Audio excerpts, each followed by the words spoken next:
Só temos motivo de estarmos alegres, amém? Porque a cada manhã o Senhor nos surpreende.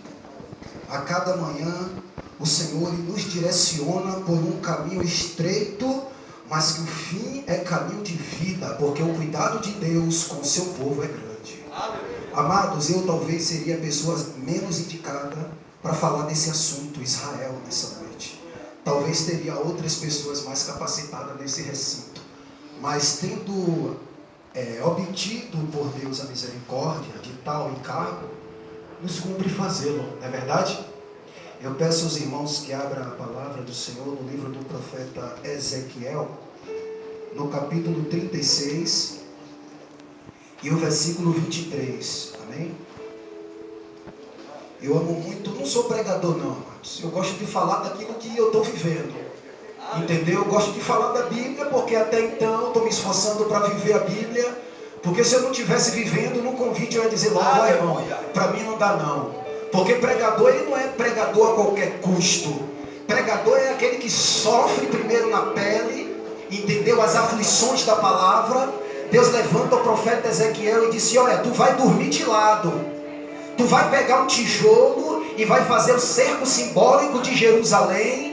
Deus pega o profeta Jeremias e diz, olha, bota canzinho simbólico no corpo. Deus pega o profeta Oséias e diz, olha, pega uma prostituta que te dará filho de prostituição, simbolizando Israel. Eu percebo que todos os profetas, que todos os mensageiros do Evangelho, eles tiveram que viver na pele o drama daquilo que eles pregavam, para que a mensagem pudesse sair com fogo. Embora muitos não reconhecessem que Deus falava através dele, embora muitos tampassem os ouvidos, mas saberia que no meio deles existia um profeta, saberia que no meio deles existiu alguém que estava falando, mas que no capítulo 1 de Ezequiel ele diz, estando eu às margens do rio Quebar, abriram-se os céus e eu tive revelações de Deus. Ele teve revelação para passar, amém? Ezequiel capítulo 36, versos 23. Vindicarei a santidade do meu grande nome, que foi profanado entre as nações, o qual profanastes no meio delas. As nações saberão que eu sou o Senhor, diz o Senhor Deus, quando eu vindicar a minha santidade perante elas. Tomar-vos-ei de entre as nações, e vos congregarei de todos os países, e vos trarei para a vossa terra. Então aspergirei água pura sobre vós, e ficareis limpos de todas as vossas imundícias, e de todos os vossos ídolos vos purificarei. Dar-vos-ei coração novo, e porei dentro de vós espírito novo. Tirarei de vós o coração de pedra e vos darei coração de carne. Porei dentro de vós o meu espírito e farei que andeis nos meus estatutos, guardeis os meus juízos e observeis. Habitareis na terra que eu dei a vossos pais. Vós sereis o meu povo e eu serei o vosso Deus. O último versículo 28, toda a igreja, por favor. Habitareis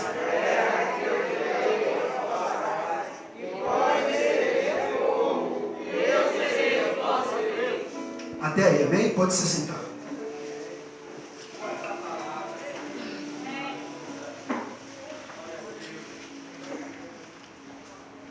Essa palavra, amados, é uma palavra que se aplica à vida de Israel. É uma palavra que eu tenho toda a segurança que essa palavra, embora o contexto aqui, a gente tem que entender uma coisa, Israel, como foi dito pelo nosso presbítero, é o relógio do mundo. Todo o crente, todas as nações precisam entender que elas dependem em todos os sentidos de Israel. Porque se você pegar um morador de rua, um andarilho, você pode observar que quase nenhum morador de rua, ele anda com um relógio no braço. Você já reparou isso? Eu reparei isso um dia desses. Sabe por quê? Porque ele não vive dentro desse horário cronológico do calendário gregoriano, para ele não tem influência, porque ele é alguém antissocial aos olhos da sociedade. Ele é alguém à parte da sociedade, então ele não está inserido em um contexto de compromisso de 24 horas. Perceba isso, que o morador de rua dificilmente ele tem um horário de acordar, dificilmente ele tem um horário de dormir, por isso que ele não se preocupa com o horário, porque ele não tem um horário de trabalhar. Mas nós que não somos tais, nós que não somos melhores, mas também não somos moradores de rua, estamos inseridos dentro desse calendário nervoso, que me diz que o dia tem 24 horas, e dentro dessas 24 horas, eu preciso, como um prudente, administrar o meu tempo, para que ele seja bem administrado. Nós que temos esse compromisso, nós que temos essa compreensão, o que é que nós fazemos? Nós olhamos para quê? Para não se perder no tempo. E essa palavra aqui não é palavra para crente, nem palavra para ímpio, mas é palavra para aqueles que entendem que foram chamados para a salvação. É palavra para aqueles que entendem que pertence a esse povo, ao qual Deus diz na sua palavra que nós não éramos povo, mas agora somos o povo de Deus. Então nós que queremos estar incluído de forma organizada dentro do tempo, nós usamos um relógio.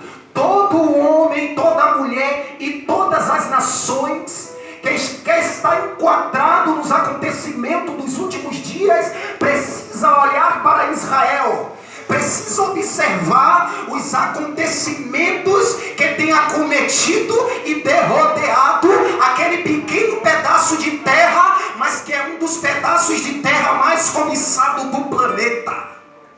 Sabe por quê?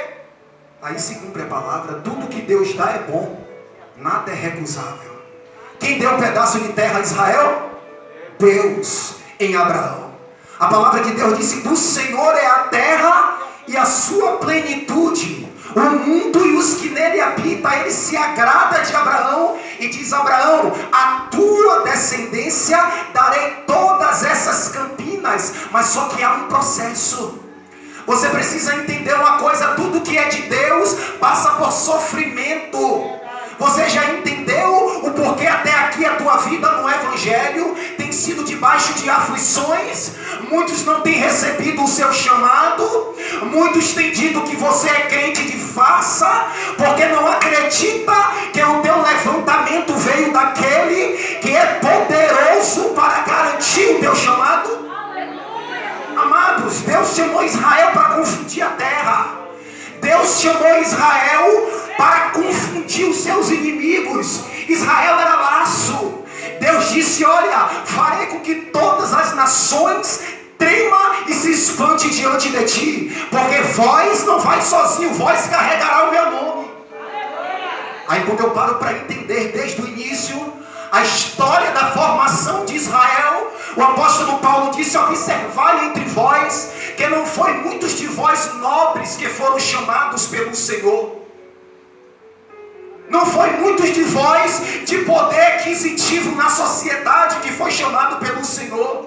Israel, a nação menor daquela época, se assim eu posso dizer, uma nação pobre, uma nação que aos olhos das outras nações seria menos indicada para ser um povo de propriedade exclusiva, mas o objetivo de Deus escolher Israel, aquele povo pequeno, foi um.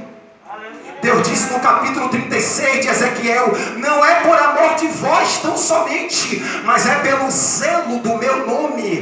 Deus queria que as nações entendessem, olhando para Israel, que aquele povo era um povo fraco, um povo pequeno, mas que tinha um grande Deus que pelejava por Israel. Um povo que verdadeiramente tinha um capitão, um general de guerra. Era Israel. Era isso que Deus queria fazer com as nações. A palavra de Deus diz que quando a arca da aliança desce no arraial dos filisteus, lá em 1 Samuel capítulo 5, o terror do Deus de Israel era tão grande, a fama já alcançava toda a terra naquela época, que os filisteus disseram: ai de nós, porque os deuses desceram no arraial. Observe o quanto que Deus era com o povo de Israel. Mas sabe qual é o problema? Você sabe qual foi o problema de Israel até ali? Era que todo mundo via Deus na vida daquele povo. Todo mundo enxergava que Deus verdadeiramente era o mentor daquele povo, mas Israel não vivia como tal. Israel não vivia como uma nação exclusiva, uma nação que Deus chamou e serviu de lei para o mundo, para que através dela os outros conhecessem a Deus. Israel não entendeu isso. Irmãos, eu quero chamar a sua atenção para dizer uma coisa: nós somos o Israel de Deus. Para trazer essa mensagem aqui, amados, eu estou entrando primeiro na parte espiritual, porque o meu objetivo nessa noite só é um: através dessa mensagem, glorificar o nome de Jesus Cristo, glorificar o nome do Deus que lembra, do nome do Deus que não sofre amnésia. Ele disse: eu não sou homem que minta, e nem filho do homem que se arrependa. É exaltar o nome de Jesus Cristo. Daqui a pouco eu vou entrar na parte histórica, e você vai entender que em nenhum detalhe a palavra de Deus ela é invalidada. Precisamos viver, amados, como alguém na terra que tem um Deus, alguém que foi chamado, alguém que foi comissionado por Deus. Era Israel, e Israel hoje representa a igreja. Sabe por que Israel representa a igreja? De Israel saiu um sacrifício, especificamente da tribo de Levi. Da igreja hoje sai o sacrifício, mas o sacrifício espiritual. O único povo que Deus escolheu naquela época para dar a conhecer o seu nome foi Israel. E hoje o único povo que Deus tem para que seja a luz na terra é a igreja, amados. É os santos, é o salvo. Sabe por que a igreja hoje, Israel prefigura a igreja? Porque Israel, a tribo de Levi, não tinha herança na terra, e nós representamos a tribo de Levi e o Israel como um todo, porque não temos herança aqui na terra. A nossa herança é o Senhor.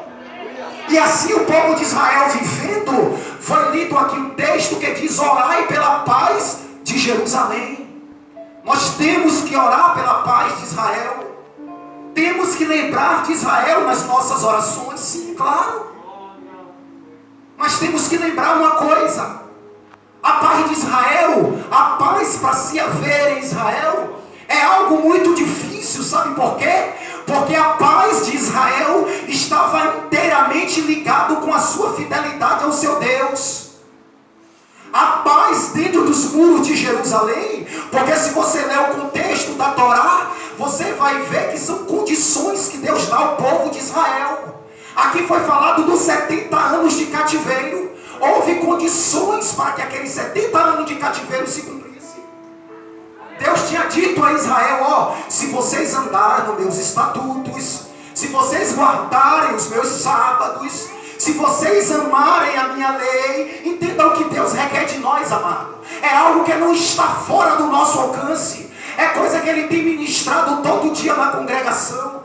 Deus disse: olha, se vocês andarem diante de mim de todo o coração, não adorando os ídolos, guardando os meus sábados, não fazendo o que as 7 nações que eu expulso diante de vós fizeram, vós habitareis na terra seguro. Não haverá entre vós estéril. Aí você entende que a esterilidade de Israel foi fruto da desobediência. Todas as maldições que no tempo de Jesus ele teve que vir quebrando, não era para haver em Israel. Mas o coração incircunciso de Israel, perceba que quando você não cumpre a palavra, quando nós não observando a lei rédea, que a palavra de Deus disse que é pura, vem consequências, amados. Embora sejamos o povo exclusivo de Deus, Israel pensou que poderia viver de qualquer jeito. Eu já tenho um plano de salvação, não morrerei enquanto a promessa não se cumprir. Cuidado, amado. Deus disse para Moisés: Moisés, riscarei do meu livro todos que pecarem contra mim. Ele não diz: não escreverei no meu livro. Ele disse: riscarei. Se estiver com o nome no livro, é para palavra. Então, não se deixe levar por esse sentimento de que eu tenho um plano. Quem tem promessa de Deus não morre, porque Saul tinha promessa. Interessante que se você ler o profeta Samuel, você vai ver Deus dizendo: ó, Samuel, por que oras por Saul, havendo eu o rejeitado, para que não reine sobre Israel? Deus rejeitou Saul, não foi para a salvação. Deus rejeitou Saul para que ele não reinasse. Mas a escolha de perder a salvação foi dele. A escolha de negligenciar as promessas que Deus tinha para a vida dele foi dele. Porque leia claramente, está escrito: havendo eu rejeitado para que não reine. Deus rejeitou Saul sobre o reinado, para que ele não mais reinasse sobre Israel. Agora Saul, ele se achou indigno das promessas.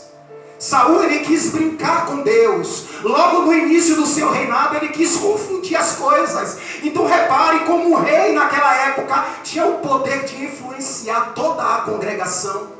Através de um rei, através de Saul, todo Israel acabava pecando diante de Deus. Perceba como um homem que foi chamado por Deus, ele tem um poder influenciador. Ele tem o poder, amados irmãos, de trazer seguidores para si. Nós observamos por esse funkeiro que morreu aqui recentemente. Eu não conheço muito a história dele, mas dizem que muitos jovens estavam sendo influenciados pelos seus funks, e aí acontecendo coisas que eu nem fui pesquisar o que era. Mas observe como Satanás, eu não estou dizendo esse jovem não, agora eu estou trazendo para uma visão global. Nos 4 cantos da terra, Satanás, ele tem os instrumentos, Satanás, ele tem os artifícios dele para fazer tocar a obra dele. E você acha que Deus também não tem os deles?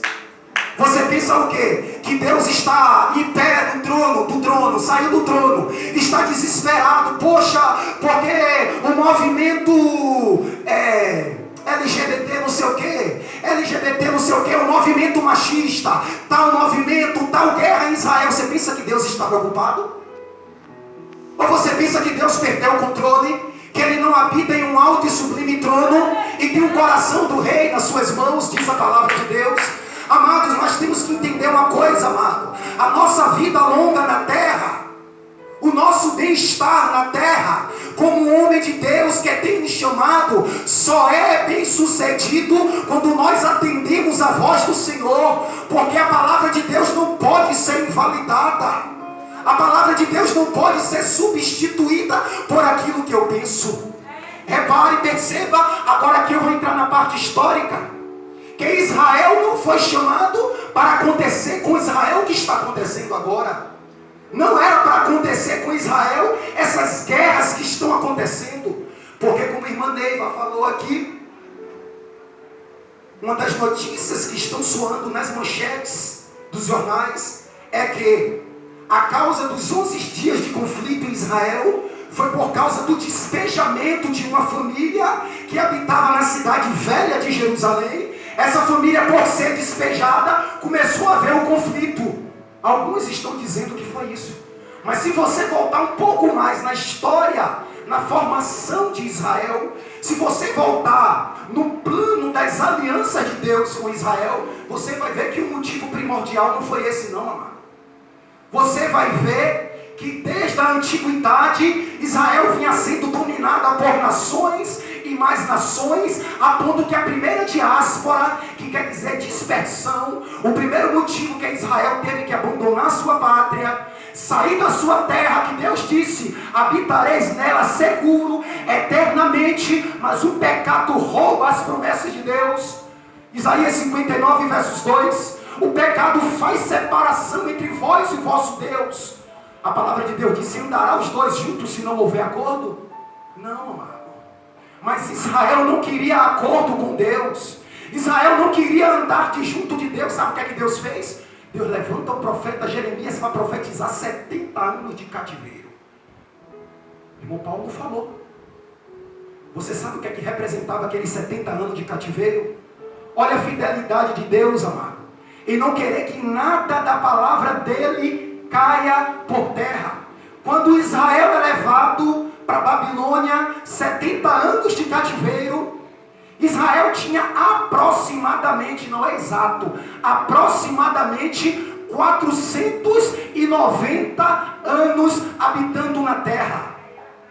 E esse período de 490 anos habitando na terra, todos os anos sabáticos, que o nosso irmão explicou, de 7 em 7 anos, Israel não guardou. Aí em casa você faz a conta. É um ensinamento rápido. Em casa você faz a conta. Para você entender que Deus não aplicou aquele castigo do nada. Foi 70 anos vindicando a santidade do Senhor. Foi 70 anos vindicando o zelo de Deus. Imagine você 490 anos na terra sem guardar o sábado.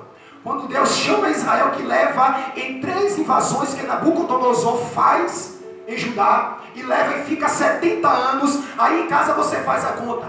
1, 2, 3, 4, 5, 6, 7. Se passa mais 6 no 7, até chegar em 490. E perceba que dá exatamente 70 anos. 70 vezes 7, alguém é bom de matemática? 490. Então a cada 7 anos que Israel tinha que guardar o sábado e não guardava, aí você vai ver lá no livro dos reis, dizendo: porque a terra não guardou os meus sábados, como foi lido, Deus leva Israel para a Babilônia. E assim acontece a primeira diáspora. Mas a promessa de Deus, eu estou correndo aqui porque tem muitas coisas a ser realizadas aqui nessa noite, ainda temos muita coisa. Então a promessa de Deus era de rejeição para Israel, era de abandono para Israel, porém não abandono final, não rejeição final. Deus disse: voltarei a vos congregar de todas as nações. Sabe por quê? Porque Deus não se esquece da promessa. Seja todo homem mentiroso e Deus verdadeiro. Amados, eu quero chamar a sua atenção para dizer que o que nós fazemos não invalida a promessa, mas não nos dá direito de viver como nós queremos. Não nos dá a legalidade de quebrar os mandamentos do Senhor, porque Deus é justo.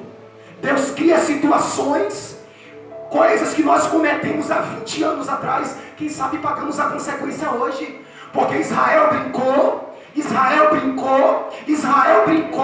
e a Bíblia diz no livro de Eclesiastes 8:11, por não vir imediatamente a sentença sobre os habitantes da terra, eles continuam no seu erro.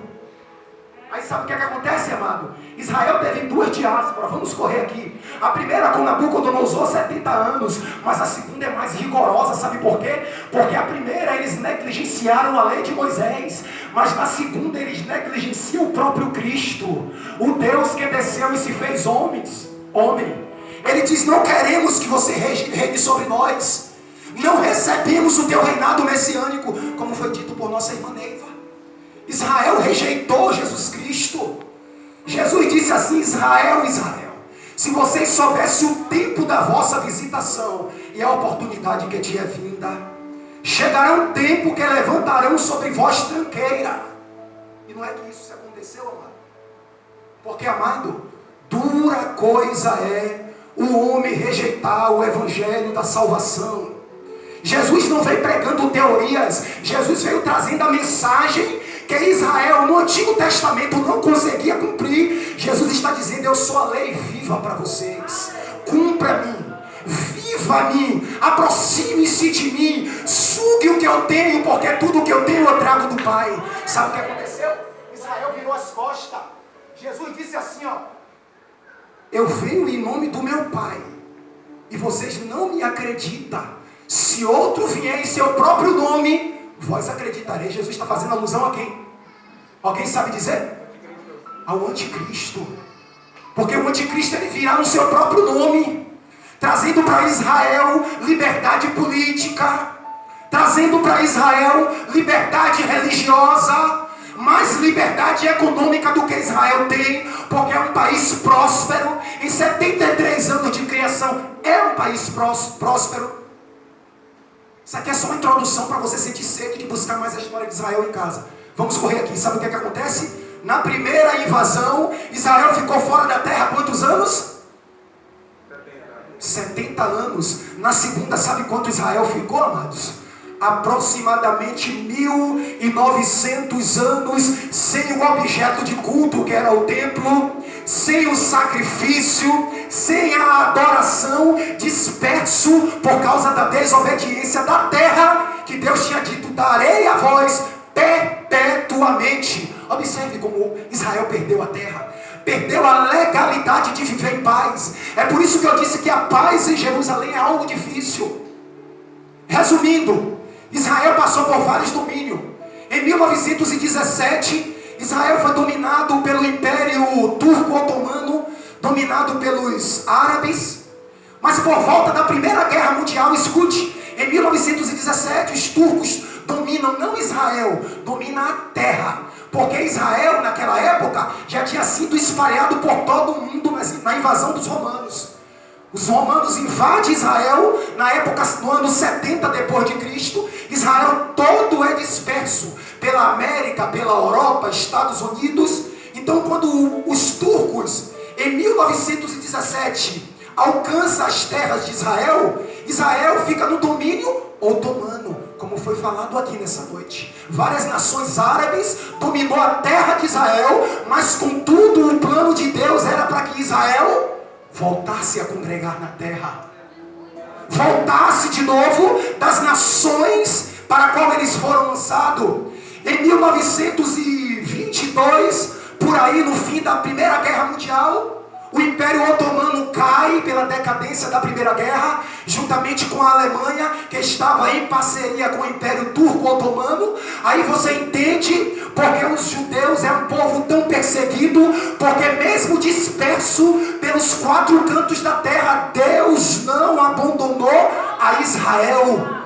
Deus fez com que Israel se virasse, com que Israel frutificasse e fosse uma nação desenvolvida mesmo nos outros países. Aí após a Primeira Guerra Mundial, sabe o que aconteceu? Amados, isso aqui é um assunto de suma importância para a igreja, porque como foi dito, Israel é o nosso relógio. Após a Primeira Guerra Mundial, Israel sendo uma nação que conseguiu sobreviver fora do território da Palestina, eles conseguiram prosperar, adquirir bens, adquirir riqueza. A Alemanha, com seu império nazista, com seu domínio nazista, ela foi prejudicada porque ela perdeu a Primeira Guerra Mundial. E ela, como foi prejudicada, ela teve que pagar impostos às nações que saíram vitoriosas. Sabe o que foi que a Alemanha fez? Temos que achar uma desculpa. Temos que achar alguém como um bode expiatório para colocar a culpa da nossa decadência política. E aí quem é? Os judeus que estavam na Alemanha. Aí Hitler pega, levanta-se uma perseguição e mata mais de 6 milhões de judeus. Contudo, Deus era com o povo de Israel. Mais de 6 milhões de judeus. O inimigo pensou que tinha dado cabo de Israel. Sabe o que acontece? Primeira Guerra Mundial, passou todo aquele desequilíbrio em Israel. Mas só que havia um movimento judeu chamado movimento sionista.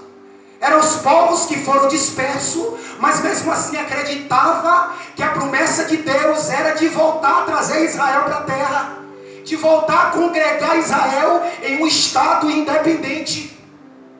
Após o holocausto de Hitler, esse pedido dos sionistas são atendidos. Sabe o que acontece?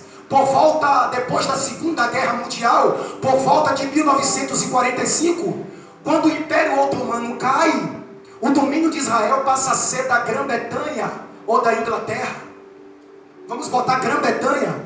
A Grã-Bretanha começa a dominar Israel. Por volta de 1945 é criado a Organizações das Nações Unidas, a ONU. E nós sabemos que a ONU, ela tem uma relação internacional. A ONU mexe com geopolítica, com relacionamento de nações para outras nações. O que é que a ONU faz? Atende ao pedido de fazer com que Israel novamente se torne um Estado independente. Em 1947, o brasileiro chamado Oswaldo Aranha, ele preside a primeira sessão geral da ONU. Aí se você for lá em Tel Aviv, como a irmã falou, tem uma praça melhor dizendo, tem uma rua com gratidão a Oswaldo Aranha, porque a participação de Oswaldo Aranha para que a terra de Israel voltasse a ser uma terra independente foi grande, cumprindo assim a palavra do Senhor. Em Jerusalém tem uma praça com o nome de Oswaldo Aranha, mas eles têm que entender, é o que eles não entendem até hoje em Israel, que o maior digno de honra é aquele que cumpriu com a sua palavra, é aquele que cumpriu com a sua promessa. Jesus Cristo de Nazaré. Resumindo, amado, mais 10 minutos eu entrego, aproximadamente. 1947, aqui começa todo o conflito de Israel. Não vai dar tempo de a gente falar, mas entenda que esse conflito recente de 11 dias, se eu posso assim dizer, árabe-israelense, começou em 29 de novembro de 1947. 29 de novembro de 1947, o brasileiro Oswaldo Aranha, ele faz com que Israel consiga a liberdade de seu estado independente a partir do dia 30, um dia depois que Israel conseguiu a sua independência. Os árabes que cercam Israel, faixa de Gaza, Transjordânia, Egito, que faz fronteira com a faixa de Gaza e Israel, todo aquele território, veja como Israel é cercado de inimigo. A existência de Israel é um milagre divino. Israel está cercado de leões. Veja como o plano de Deus é um plano poderoso para Israel. Assim que Israel é declarado como Estado independente, as nações vizinhas resolvem se unir toda e atacar Israel. Sabe o que acontece? Quando aproximadamente 6 nações atacam Israel, Deus intervém na história. O próprio Deus peleja por Israel, e uma nação recém-formada, uma nação sem o preparo de guerra, sem armas nucleares, sem tanques de guerra o suficiente, consegue vencer e conquistar boa parte da terra de Israel, que até aquele momento a ONU, quando declarou Israel como Estado independente, dividiu parte para Israel e parte para os árabes que já dominavam aquela terra. E aí o que acontece? Israel luta com os árabes, vence e conquista mais território para Israel, e conquista mais terra que a ONU tinha dado. Aí sabe o que acontece? A partir desse momento se levanta grupos extremistas, Hamas e entre outros. O objetivo do Hamas é destruir Israel. A partir desse momento Israel não teve mais paz, porque eles não queriam que Israel fosse um Estado independente. E por trás desse interesse político, quem é que está operando? O príncipe deste mundo, Satanás. Porque em Israel voltar a ser nação é um cumprimento da palavra de Deus, que diz: quando a figueira estiver brotando, observai, porque está próximo a vinda do Cristo. A figueira é Israel. Israel é um relógio. Jesus disse: congregar-vos-ei de todas as nações e vindicarei a minha santidade. Vós voltará a ser povo. E o diabo, ele trabalha para neutralizar a palavra de Deus, amado. Entende? Porque você tem que entender o objetivo que Deus tem na tua vida, você como Israel espiritual, porque Satanás trabalha sorrateiramente. Quem é que diz que por trás dessa guerra árabe-israelense há uma força maligna por trás, querendo destruir Israel? O mundo está disperso, amado. O mundo só olha pela visão carnal, mas enxergue a vida pela visão espiritual. E você vai ver que cada passo que nós damos, precisamos estar revestido com as armaduras de Deus. Amados, eu vou falar uma coisa aqui que talvez poucos sabem. 1967, os Estados Árabes, não satisfeito, porque uma boa parte da terra que a ONU dividiu e deu a eles foi conquistada por Israel. 1967, Guerra dos 6 Dias. Quem já ouviu falar? Guerra dos 6 Dias. Guerra dos 6 Dias. A Transjordânia, o Egito, o Líbano, a Síria, a Arábia Saudita, tudo se reúne para conquistar Israel. Tudo se reúne para atacar aquele povo e fazer de Israel pó. Sabe o que acontece? não deu em nada, amado. Porque quando Deus tem promessa, quando Deus tem algo na vida de uma pessoa ou de um povo, amado, o inimigo vinha por um caminho e voltava por 7. Porque Israel, embora pecasse, Deus não deixou de ser Deus. 1967, não é isso? Deus da vitória a Israel. 1973, guerra do Yom Kippur, quem já ouviu falar? Essa é a mais importante para mim. A guerra dos 6 dias é a mais importante, mas chega em casa, você pode assistir na internet, ó. Milagre da guerra do Yom Kippur. Quem aqui sabe o que é a guerra do Yom Kippur? O dia do Yom Kippur? O dia do Yom Kippur em Israel era o dia do perdão. Você lembra quando o sumo sacerdote, ele tinha que adentrar no Santo dos Santos, oferecer uma vez por ano sacrifício por toda a congregação? Aquele dia era chamado dia do Yom Kippur. E aí a história vai dizer que aquele dia, como o dia do perdão, dia que afligia a alma, Israel não poderia se banhar com essência aromática, não poderia vestir vestes finas. Israel tinha que estar em extrema consagração, se afligindo, porque aquele dia era o dia do perdão. Sabe o que foi que as nações árabes fez? Juntamente com as suas aliadas ao redor, vamos atacar ele no dia do Yom Kippur. Ficou conhecida como Guerra do Yom Kippur. Não deixe de pesquisar não, que isso vai fortalecer a tua fé. A gente abre a Bíblia no Antigo Testamento e vê milagres de Deus na vida de Israel, através de Josué, através de Moisés, Deus mandando anjo. Você sabe o que aconteceu na guerra do Yom Kippur? Israel totalmente despreparado em oração.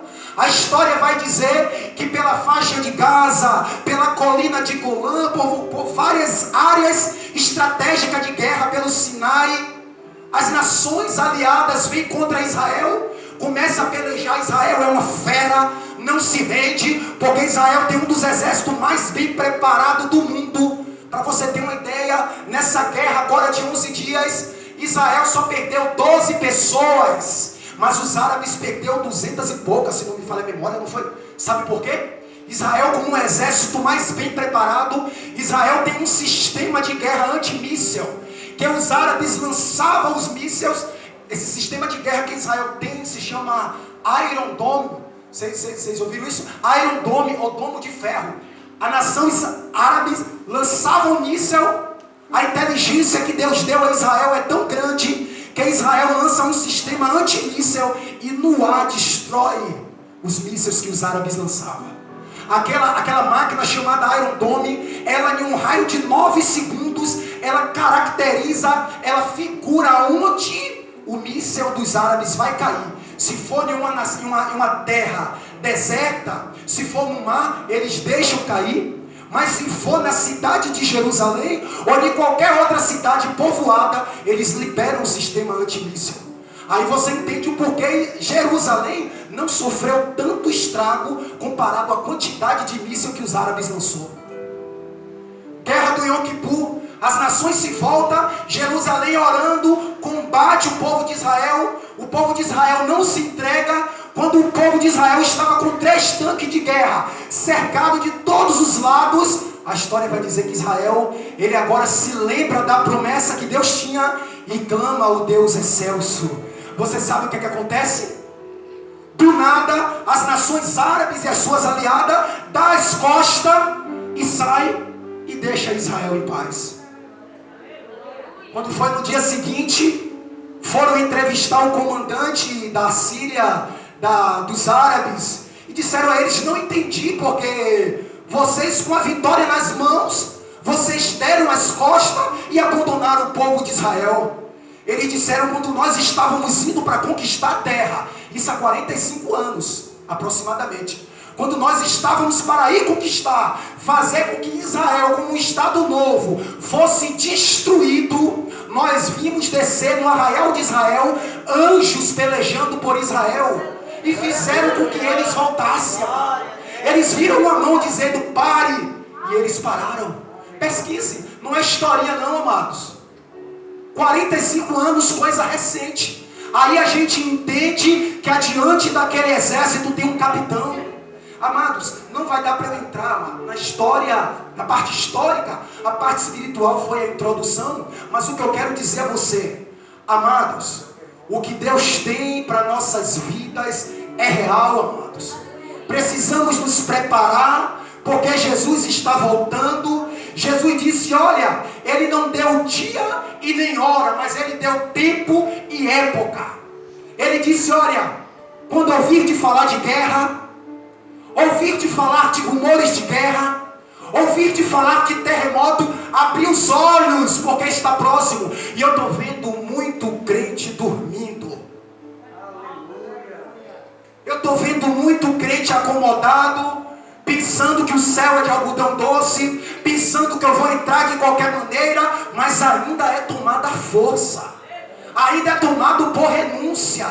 Amados, em meio a essas histórias de milagre que acabou de ser contada, Israel cercada por não sei quantos milhões de inimigos, e em tudo Deus dando a vitória, eu só tenho uma conclusão a tirar disso aí: verdadeiramente Deus é Deus, amado.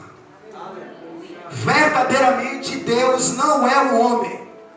E aí, em meio a essa palavra, essa introdução que foi dada, fica um divisor de águas. Eu verdadeiramente paro de crer, continuo do jeito que eu estou, continuo acreditando nas promessas de longe, ou eu endireito a minha vida pela palavra, alinho os meus pés e me torno, junto com Israel, um cumprimento das profecias. Porque Israel é o cumprimento da profecia, mas a igreja é o final da profecia. Tudo vai finalizar na igreja, sabe por quê? Porque a igreja envolve Israel e os gentios. Amém, amor? Aqui eu encerro a minha oportunidade com uma pergunta: como vai continuar? Como vai continuar nossas vidas? Será que vamos continuar na dúvida? Será que Deus é comigo? Em tudo Deus provou que era com Israel, até quando as nações enxergavam isso e eles não enxergavam. Deus disse, não, sou com eles, não por eles tão somente, mas por mim, que não volto atrás e não mudo. Será que vamos dizer o tempo todo, eu estou fraco, eu não suporto ir para a igreja hoje, eu não suporto participar da campanha? Ou você vai dizer, Deus é comigo, Ele renova minhas forças e eu vou me doar para a obra? Fica em suas mãos, amado. Eu digo uma coisa: se você se disponibilizar a lutar as causas do Evangelho, tirará as forças da fraqueza, e você vai ver o que vai acontecer de Deus na tua vida. Sabe por quê? Porque Jesus disse: quem peleja as causas do Evangelho, eu pelejarei por vós. Amém? Eu agradeço a minha oportunidade.